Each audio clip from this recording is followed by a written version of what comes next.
வணக்கம் சுரேஷ். வணக்கம். இன்னைக்கு நாள் எப்படி போச்சு? நல்லா போச்சு. ஓகே, நம்ம இன்னைக்கான இன்டர்நேஷனல் டு இங்கிலாந்து எபிசோடுக்குள்ளே போயிடலாம். டே 9. ஸோ இன்னைக்கு ஃபஸ்ட் நியூஸாக பார்த்தா அப்படின்னா கொஞ்சம் ஹெரிட்டேஜாக போவோமே, கொஞ்சம் ட்ரெடிஷ்னல் சொல்ல முடியாது, கொஞ்சம் ஏன்ஷியண்ட்டான ஒரு நியூஸ்னு சொல்லலாம். இது என்ன அப்படின்னா அர்பேனியாக்கும்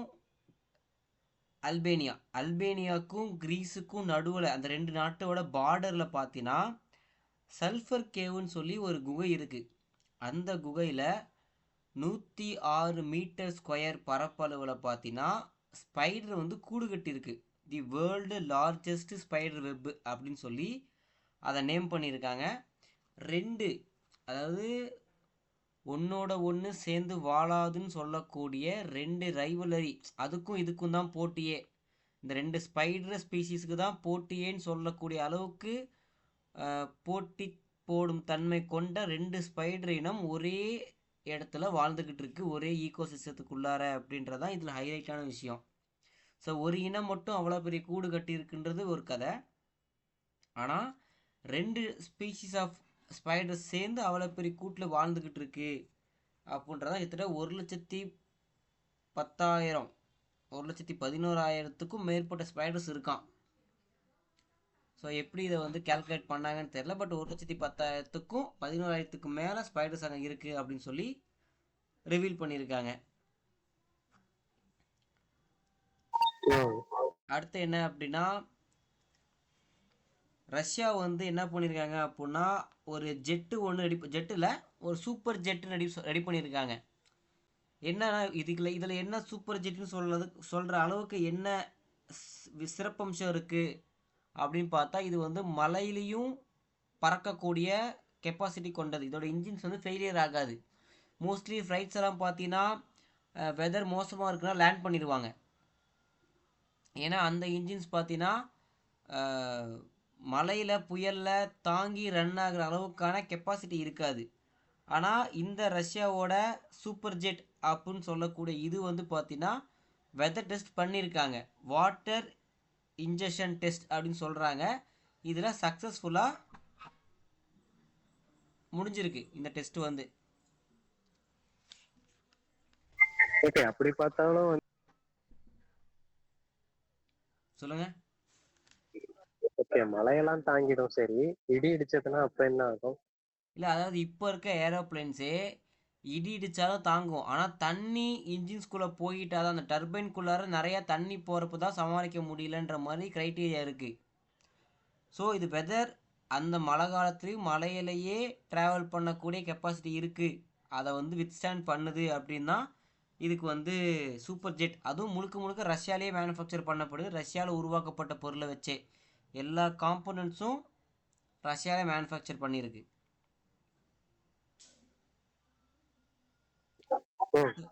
ஸோ இது ஒரு ஒரு நல்ல ஒரு டெக்னாலஜி, ஒரு நல்ல ஒரு இன்வென்ஷனை நான் பார்க்குறேன்.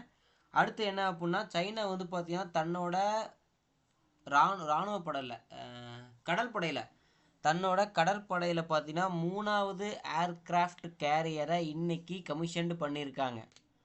ஸோ ஒரு ஏர்கிராஃப்ட் கேரியர் அப்படின்றது கடற்படையில் ஒரு பெரிய விஷயம். ஒரு ஒரு பிரம்மோஸ் மிசைல் மாதிரி வச்சுக்கோவேன். அந்தளவுக்கு ஒரு முக்கியமான கீ அட்டாக் இன்ஸ்ட்ருமெண்ட்னு சொல்லலாம், இல்லை கீ இன்ஸ்ட்ருமெண்ட்னு சொல்லலாம், இல்லை டூல்னு சொல்லலாம், இல்லை எக்யூப்மெண்ட்னு சொல்லலாம். ஒரு ஏர்கிராஃப்ட் கேரியர் அப்படின்றது ஒரு ஒரு கிட்டத்தட்ட ஒரு குரூப் ஆஃப் வார்ஷிப்பு, அதுக்கு சப்ளிமெண்ட்ரி சப்மரின்ஸ் இதெல்லாம் சேர்த்து ஒரு பெரிய கூட்டமாக ட்ராவல் பண்ணக்கூடிய விஷயம். அதில் வந்து நிறையா ஜெட்ஸு ஹெலிகாப்டர்லாம் பார்க் பண்ணி வச்சுருப்பாங்க. அதை சுற்றி அந்த ஏர்கிராஃப்ட் கேரியரோட பாதுகாப்புக்கு சில வார்ஷிப்பும், அந்த வார்ஷிப்புக்கு சுற்றி சப்மரீனும் இப்படி ஒரு பெரிய கூட்டமே ட்ராவல் பண்ணும். ஸோ இந்த மாதிரி ஒரு முக்கியமான பிரம்மாண்டமான ஒரு ஒரு ஒரு பகுதி, ஒரு கடற்படையில் ஒரு முக்கியமான ஒரு பிரம்மாண்டமான ஒரு பகுதியான ஏர்கிராஃப்ட் கேரியரை 3வது ஏர்கிராஃப்ட் கேரியரை சைனா இன்னைக்கு கமிஷன் பண்ணியிருக்காங்க. அந்த அவங்களோட ஃப்ளீட்டில் ஜாயின் பண்ணியிருக்காங்க. ஸோ இந்தியாவில் பார்த்தீங்கன்னா 2 இருக்குது, இப்போ சைனாட்ட 3 இருக்குது. ஸோ நம்மளை அவங்க சர்ப்ரைஸ் பண்ணிட்டாங்க. நம்ம மக்கள் இப்போ அடுத்து 3வது ஏர்கிராஃப்ட் கேரியர் சம்மந்தமாக எதுவும் தகவல் கேள்விப்படல, பார்ப்போம், பொறுத்து இருந்து பார்ப்போம் ஏதாச்சும் வருதா அப்படின்னு. ம். அடுத்து இன்னொரு சைனாவை சார்ந்த ஒரு செய்தி தான். யுரேனியம் கேள்விப்பட்டிருப்போம். யுரேனியம் வச்சு தான் வந்து நிறையா நியூக்ளியர் பவர் பிளான்ட்லாம் ரன் பண்ணுறாங்க. ரெண்டாவது அந்த அட்டாமிக் பாம்பில் வந்து யுரேனியம் தான் வச்சுருப்பாங்க. நியூக்ளியர் பாம்புன்னு சொல்கிறோம் இல்லையா, அந்த நியூக்ளியர் பாம் அப்படின்றதுல யுரேனியம் தான் நிறையா யூஸ் பண்ணிவிட்டு யுரேனியம் வேஸ்ட் வரும் பார்த்தியா, அந்த யுரேனியம் வேஸ்ட் எல்லாத்தையும் ஒரு கண்டெய்னரில் ஃபில் பண்ணி அந்த நியூக்ளியர் பாம்புக்கு முன்னாடி வச்சுருப்பாங்க. அது ஒரு ராக்கெட் வந்து கேரி பண்ணிட்டு வரும். அதோட ஹெட்டில் பார்த்தீங்கன்னா அந்த யுரேனியம் வேஸ்ட் இருக்கும். அந்த யுரேனியம் வேஸ்ட் தான் அவ்வளோ பெரிய பிளாஸ்ட்டை உண்டாக்கி காமா ரேஸ் எல்லாம் எமிட் பண்ணி மக்களை வந்து ரொம்ப பாதிப்பு அடைய செய்கிற விஷயம். பட் யுரேனியம் மாதிரியே அந்த ஃபேமிலியில் இன்னும் சில விஷயங்கள்லாம் இருக்குது. அதில் தான் தோரியம் இருக்குது. ஸோ அந்த தோரியமை வச்சு அதில் வந்து பார்த்தீங்கன்னா யுரேனியம் அளவுக்கு ரேடியேஷன் வராது. ஏன்னா இதோட அந்த டேபிள் சொல்லுவாங்கள்ல, அயனுக்கு சில்வருக்குன்னு ஒரு இது போட்டு வச்சுருப்பாங்க. அந்த டேபிள் பேர் கூட மறந்துடுச்சு, உனக்கு ஞாபகம் இருக்கா?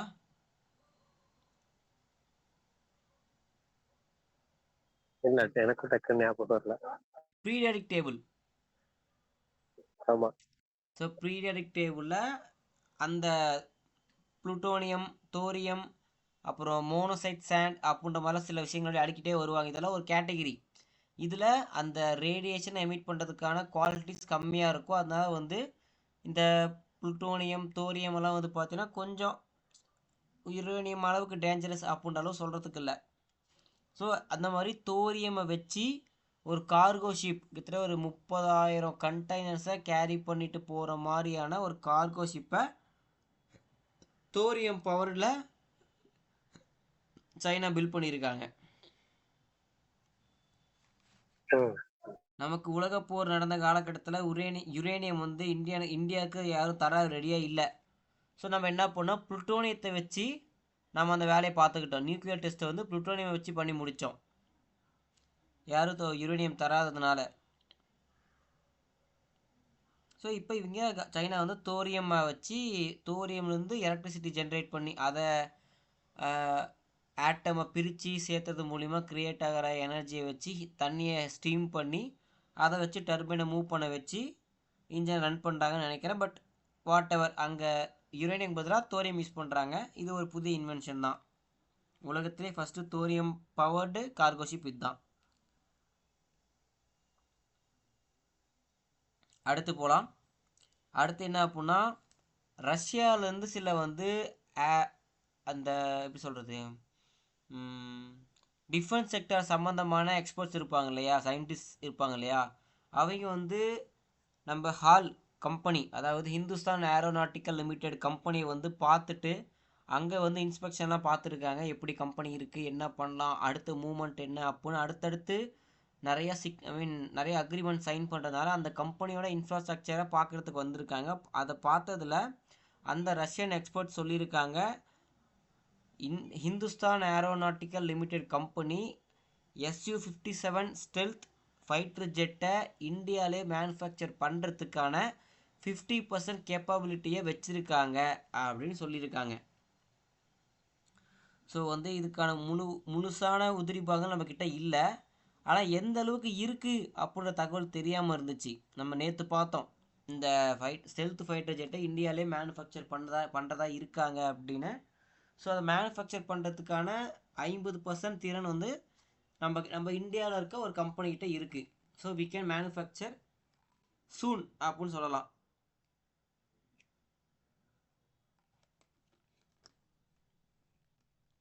இன்னும் ஒரு 5 வருஷத்தில், மேபி 5 வருஷத்துக்கு முன்னாடியே அந்த மீதி 50% அட்டாக் பண்ணிடுவாங்கன்னு எதிர்பார்க்குறேன், நம்புகிறேன். ஸோ அடுத்து என்ன அப்படின்னா, இஸ்ரோ வந்து மங்கள்யான் 2 வந்து 2030 லான்ச் பண்ணலான்னு பிளான் பண்ணி அனௌன்ஸ் பண்ணியிருக்காங்க. இதை வந்து மார்ஸில் கொண்டு போய் லேண்ட் பண்ணி அங்கேருந்து சாம்பிள்ஸ் எடுத்துகிட்டு வரது தான் இதோட அப்ஜெக்டிவ். 2030 மங்கள்யான் 2 வந்து லான்ச் பண்ணலான்னு சொல்லி இன்றைக்கி அனௌன்ஸ் பண்ணியிருக்காங்க. லான்ச் பண்ண போகிறதா அனௌன்ஸ் பண்ணியிருக்காங்க. இந்தியா ஃபுல்லாக புதுசாக இப்போ இந்த இயரில் இந்தியா ஃபுல்லாக 100 5G லெபார்ட்ரிஸை இந்தியன் கவர்மெண்ட் வந்து ஓப்பன் பண்ணியிருக்காங்க. இந்த 100 புதிய 5G ஆய்வுக்கூடங்கள் மூலயமா 6Gக்கான ரிசர்ச் அண்ட் டெவலப்மெண்ட்டை வேகப்படுத்த போகிறாங்களாம். ஸோ மக்களிடையே கனெக்டிவிட்டி ஃபாஸ்ட் பண்ணுறதுக்காக இந்த 100 புதிய 5G ஆய்வுக்கூடங்களில் மூலயமா 6Gக்கான ரிசர்ச் அண்ட் டெவலப்மெண்ட்டை வேகப்படுத்த போகிறாங்க. ஸோ விரைவில் நமக்கு 6G டெக்னாலஜியும் கைக்கு கிடைக்கும் அப்படின்னு நம்புவோம். அடுத்த செய்தி என்ன அப்படின்னா, நாசா இஸ்ரோ 2 பேரும் சேர்ந்து கம்பைண்டாக நிசார் அப்படின்னு சொல்லி ஒரு சேட்டலைட்டை லான்ச் பண்ணியிருந்தாங்க. அந்த சேட்டலைட் பார்த்தீங்கன்னா 4ல் இருந்து ஒர்க்கிங் கண்டிஷனுக்கு வருது. ஆப்ரேஷனல் என்னதுன்னா ஆப்ரேஷனாகவே ஒர்க் பண்ண ஸ்டார்ட் பண்ணணும், 4லேருந்து ஒர்க் பண்ண ஸ்டார்ட் பண்ணணும் அப்படின்னு சொல்லியிருக்காங்க.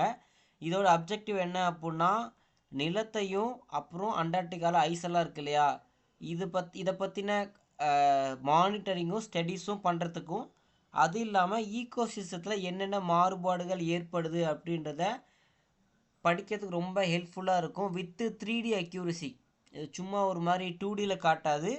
இந்த விஷயங்கள் பற்றியெல்லாம் லேண்டு, ஐஸு, அப்புறம் ஈகோசிஸ்டத்தில் ஏற்படும் மாற்றங்கள், சுற்றுச்சூழல் ஏற்படும் மாற்றங்களை வித் அக்யூரசியோட 3Dயில் ஸ்டடி பண்ண முடியும் அப்படின்றதான் இந்த நிசார் சேட்டலைட்டோட சிறப்பம்சம்.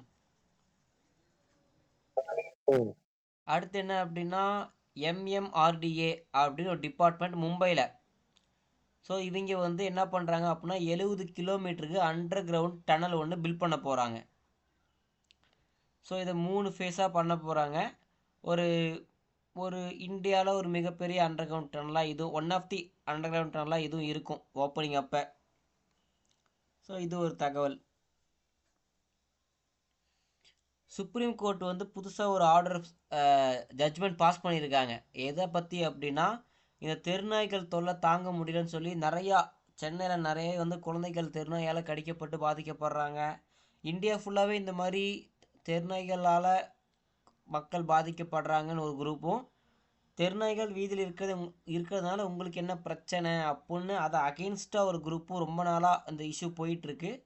அதுக்கு முற்றுப்புள்ளி வைக்கிற ஒரு விதமாக சுப்ரீம் கோர்ட் பாஸ் பண்ண ஜட்ஜ்மெண்ட் என்ன அப்படின்னா, தெருநாய்களை ஸ்கூல், ஹாஸ்பிட்டல்ஸ், அதுக்கப்புறம் இந்த மாலு, தேட்டர்ஸு, பப்ளிக் இன்ஸ்டிடியூஷன்ஸ் எங்கெங்கெல்லாம் மக்கள் அதிகமாக சேர்றாங்களோ அந்த மாதிரி இடங்களில் இருக்கிற தெருநாய்களை அப்புறப்படுத்த சொல்லியிருக்காங்க. அப்புறப்படுத்துதல்னா அதை கொண்டு போயிட்டு குடும்ப கட்டுப்பாடு பண்ணி அதை வந்து எங்கேருந்து பிடிச்சிட்டு வந்தாங்களோ திருப்பி அங்கேயே போய் விடக்கூடாதுன்னு சொல்லியிருக்காங்க. நம்ம மக்கள் என்ன பண்ணுறாங்க, இப்போ வந்து ஏரியா 1லேருந்து பிடிச்சிட்டு போனாங்கன்னா பிடிச்சிட்டு போய் அதை வந்து இன்ஃபெர்டிலைசேஷன் பண்ணி ஏரியா 2ல் விட்டுடுறாங்க. ஏரியா 2லேருந்து பிடிக்கிறத ஏரியா 1ல் விட்டுடுறாங்க. ஸோ இது எப்படி இது கரெக்டாக அப்படின்னு எனக்கும் ஒன்றும் புரியல. இதுக்கு வந்து அதனால இங்கேயே விட்டுறதுனால என்ன பிரச்சனை வரப்போகுது, மாற்றி வரதுனால என்ன பிரச்சனை வராமல் இருக்கும் அப்படின்னு தெரியல. பட் இப்படி பண்ணிக்கிட்டு இருக்காங்க. பட் கவர்மெண்ட் வந்து தெருநாய்க்களை இந்த இடத்துல இருந்து பிடிச்சிட்டு போய் ஊசி போட்டு திருப்பி கொண்டு வந்து அங்கேயே விடக்கூடாதுன்னு சொல்லியிருக்காங்க. ஸோ வேறு இடத்துல கொண்டு போய் விடலான்னு சொல்லாமையும் இல்லை அப்படின்றதால மக்கள் அதை ஃபாலோ பண்ணுறாங்கன்னு தெரில. ரெண்டாவது, இந்த ஜட்ஜ்மெண்ட்டை 8 வாரத்துக்குள்ளே நிறைவேற்ற சொல்லி எல்லா ஸ்டேட்ஸ்க்கும் யூனியன் டெரிட்டரிஸ்க்கும் பாஸ் பண்ணியிருக்காங்க. 8 வாரம் முடிஞ்சு இந்த 8 வாரத்தில் என்ன நடந்துச்சுன்ற ரிப்போர்ட்டை அந்தந்த ஸ்டேட் யூனியன் டெரிட்டரியோட சீஃப் செக்ரட்டரியை சப்மிட் பண்ண சொல்லியிருக்காங்க.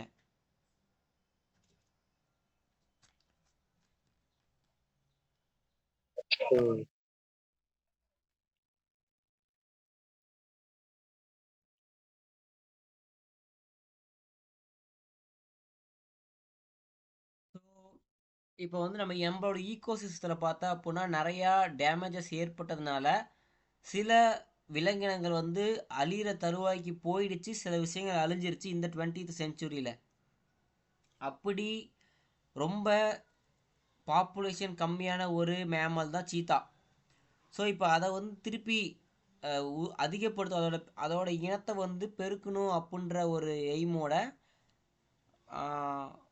போஸ்ட்வாங் அப்படின்ற ஒரு ஸ்டேட்ல இருந்து, இன்னொரு நாட்டில் இருந்து, போஸ்ட்வாங் அப்படின்ற இடத்துல இருந்து 8 சிறுத்தை குட்டிகளை வந்து வாங்கிட்டு வராங்க. அங்கேருந்து வாங்கிட்டு வந்து இங்கே வந்து நம்ம நாட்டுக்குள்ளே, நம்ம காட்டுப்பகுதியில் அந்த இனத்தை வந்து புதுப்பிக்கணும் அப்படின்றதுக்காக கொண்டு வந்திருக்காங்க. இந்த மாதிரி முன்னையே லாஸ்ட் இயர்ஸும் சில சிறுத்தை குட்டிகளை கொண்டு வந்தாங்க, கவுண்ட்டு தெரில. பட் ரீசண்டாக இந்தியாவில் மட்டும் பார்த்தீங்கன்னா கிட்டத்தட்ட 16 சிறுத்தை குட்டிகள் பிறந்திருக்கு. ஸோ அந்த 16 ப்ளஸ் இதோட 8 சேர்த்தணும் அப்படின்னா மொத்தமாக 27 சிறுத்தை குட்டிகள் இப்போ இந்தியாவில் இருக்குது. ஸோ இதை வச்சு கொஞ்சம் கொஞ்சமாக நம்ம இந்தியாவில் பழையபடி சிறுத்தைகளோட பாப்புலேஷனை அதிகப்படுத்தலாம் அப்படின்ற ஒரு முயற்சியில் கவர்மெண்ட் ஈடுபட்டிருக்காங்க.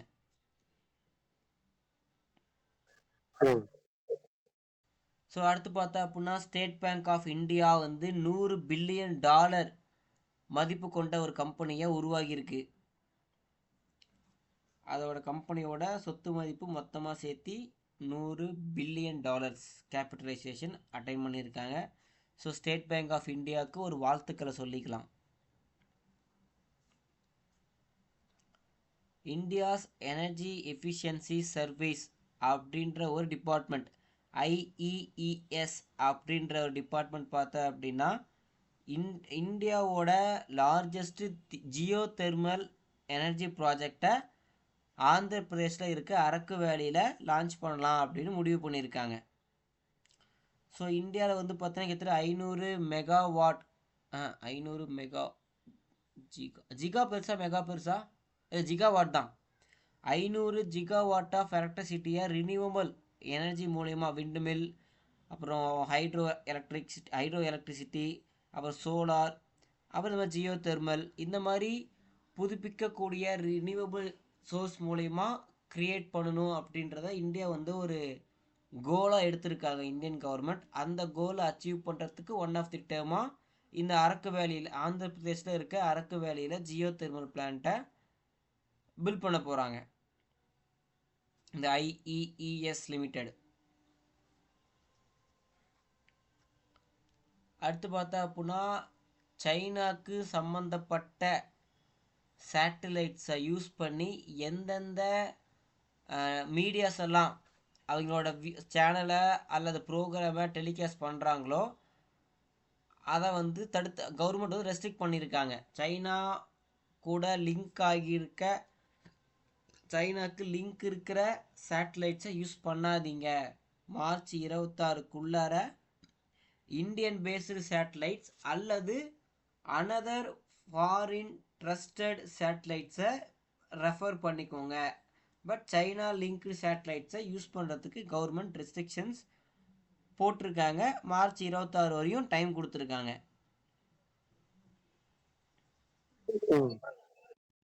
ஸோ ஒரு சோகமான விஷயம் இன்னைக்கு, சோகமான செய்தி இன்னைக்கு என்ன அப்படின்னா, ஒபிசிட்டி ட்ரக், அதாவது உடல் பருமனை குறைப்பதற்கான ஒரு மருந்தை வந்து இந்த அக்டோபர் ஹையஸ்ட் வேல்யூ பிரகாரம், வால்யூம் பிரகாரம் இல்லை, வேல்யூ பிரகாரம் பார்த்தா ஹையஸ்ட் அமௌண்ட்டுக்கு வந்து இந்த ஒபிசிட்டி ட்ரக் வந்து சேல் ஆகிருக்கு.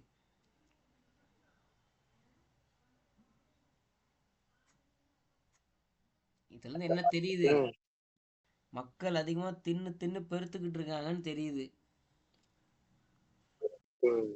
உடல் உழைப்பு யாரும் கொடுக்கறது இல்ல, உடம்பை யாரும் கவனிச்சுக்கிறது இல்ல, அன்வான்டா சாப்பிட்றாங்க, ஆனால் வாண்டடுக்கான வேலை செய்ய மாட்டுறாங்க. இதனால இப்படி கொழுப்பை குறைக்கிறதுக்கான மருந்துகளை அதிகமான செலவுகளில் வாங்கி சாப்பிட்டு அதன் மூலயமா உடம்பை கெடுத்துக்கிட்டு ஆண்டவனை போய் சந்திக்கிறாங்க அப்படின்றது ஒரு சோகமான விஷயமா இருக்குது. ஸோ இன்னைக்கு வீடியோவில் பார்த்த செய்திகளில் உங்களுக்கு மிக பிடித்த அல்லது உங்களை மிகவும் ஈர்த்த செய்திகள் ஏதேனும் இருந்தால் பகிர்ந்து கொள்ளலாம். நாசாவும் இந்தியாவோட இஸ்ரோவும் சேர்ந்து பண்ற விஷயம் அதுதான். அது பிடிச்சிருக்கு. ஓகே, எனக்கு என்ன பிடிச்சிருந்துச்சு அப்படின்னா அந்த ஸ்பைடர் வெப்பு வந்து சொல்லியிருந்தாங்க இல்லையா, ஒரு 106 மீட்டர் ஸ்கொயருக்கு அவ்வளோ பெரிய ஒரு ஸ்பைடர் வெப்புன்றப்ப இமேஜின் பண்ணி பார்க்க முடியல, அவ்வளோ பெரிய ஏரியாவில் அவ்வளோ பெரிய ஸ்பைடர் இருக்குமான்னு. அது மாதிரி அப்படியே தொட்டால் பவுன்ஸ் ஆகுது, அந்த அளவுக்கு அது திக்காக இருக்குது. ஸோ அது ரெண்டாவது பார்த்தா அப்படின்னா அந்த சிறுத்தைகளை ஆல்ரெடி இவங்க தான் அழிச்சாங்க, திருப்பி உற்பத்தி பண்ணுறதுக்கு முயற்சி பண்ணுறாங்க அப்படின்னு நினைக்கிறப்ப சரி ஓகே, ஒரு ஈகோ சிஸ்டத்துக்கு மதிப்பளித்து கொஞ்சம் பண்ணுறாங்களே அப்படின்னு இது ரெண்டும் எனக்கு பிடிச்சிருந்துச்சு. ஸோ இன்றைக்கான இன்டர்நேஷ்னல் டு இன்லேண்டில் நம்ம நிறைய விஷயங்கள் பார்த்தோம். இதே மாதிரி இன்னொரு நாள் இன்னொரு இதே இன்டர்நேஷ்னல் டு இன்லேண்டில் இன்னொரு எபிசோடில் பார்க்கலாம்.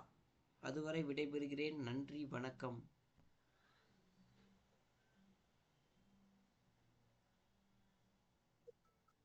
இங்க ஒண்ணுமே பண்ண முடியல.